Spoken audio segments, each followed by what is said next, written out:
सवर्णों के सम्मान में योगी ने संभाली कमान, चंद्रशेखर आजाद हो गए अभी से परेशान। यूजीसी विरोध के नैरेटिव को योगी ने पछाड़ा, वेस्ट यूपी का सियासी गणित बिगाड़ा। अखिलेश, चंद्रशेखर से लेकर मायावती भी हैरान, योगी ने चल दिया इस बार बहुत बड़ी चाल।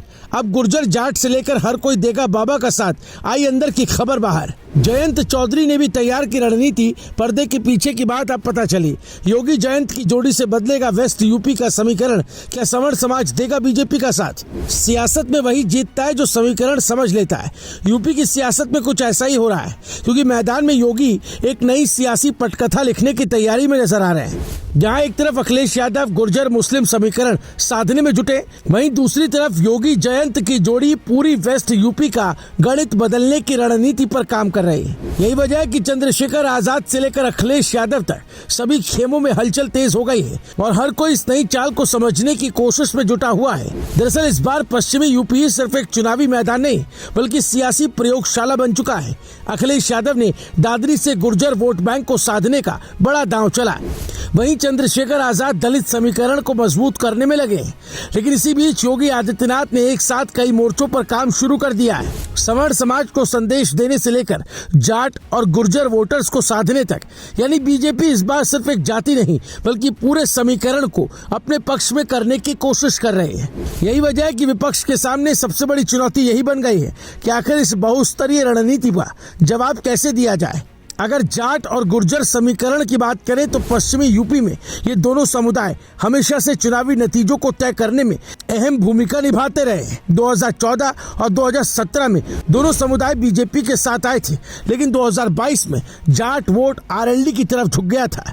अब 2024 के बाद तस्वीर फिर बदली है और बीजेपी ने जयंत चौधरी के साथ गठबंधन कर इस समीकरण को फिर से अपने पक्ष में करने की कोशिश शुरू कर दी है। यही वजह है कि योगी और जयंत की संयुक्त रैली को सिर्फ एक कार्यक्रम नहीं, बल्कि एक बड़े सियासी संदेश के तौर पर देखा जा रहा है, जिससे जाट वोटर्स को संकेत दिया जा रहा है कि अब उनका नेतृत्व सत्ता के साथ है। अब इसमें सबसे बड़ा पहलू यह है कि गुर्जर वोट बैंक को लेकर सियासत तेज हो गई। अखिलेश यादव ने दादरी रैली में गुर्जर समाज को साधने की कोशिश की और बड़े वादे किए, लेकिन बीजेपी इस बार गुर्जर समाज की नाराजगी दूर करने के लिए अलग रणनीति पर काम कर रही है। योगी आदित्यनाथ की रैलियों और संदेशों के जरिए ये दिखाने की कोशिश की जा रही है कि सरकार हर वर्ग के साथ खड़ी है।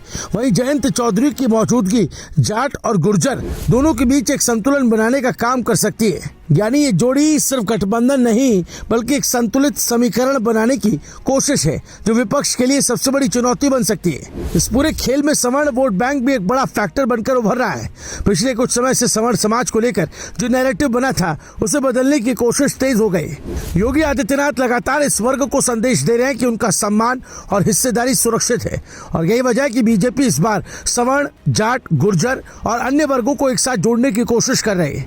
अगर ये समीकरण कामयाब होता है तो विपक्ष के लिए चुनौती और भी बड़ी हो जाएगी, क्योंकि पश्चिमी यूपी की 137 सीटें सीधे सत्ता का रास्ता तय करती हैं और यहाँ जीत का मतलब लखनऊ की कुर्सी के बेहद करीब पहुँचना होता है। अब सवाल यही है कि इस बदलते समीकरण के बीच चंद्रशेखर आजाद और अखिलेश यादव क्या रणनीति अपनाएंगे, क्योंकि एक तरफ बीजेपी का बहुस्तरीय प्लान नजर आ रहा है, तो दूसरी तरफ विपक्ष को अपने पारंपरिक वोट बैंक को बचाने के साथ साथ नए समीकरण भी बनाने होंगे। फिलहाल जो तस्वीर सामने आ रही है, उसमें योगी जयंत की जोड़ी पश्चिमी यूपी में बड़ा गेम चेंजर बन सकती है, और यही वजह है कि सियासी माहौल पूरी तरह गर्म हो गया है। आने वाले दिनों में रैलियां, बयान और रणनीतियां इस चुनावी लड़ाई को और तेज करेंगे।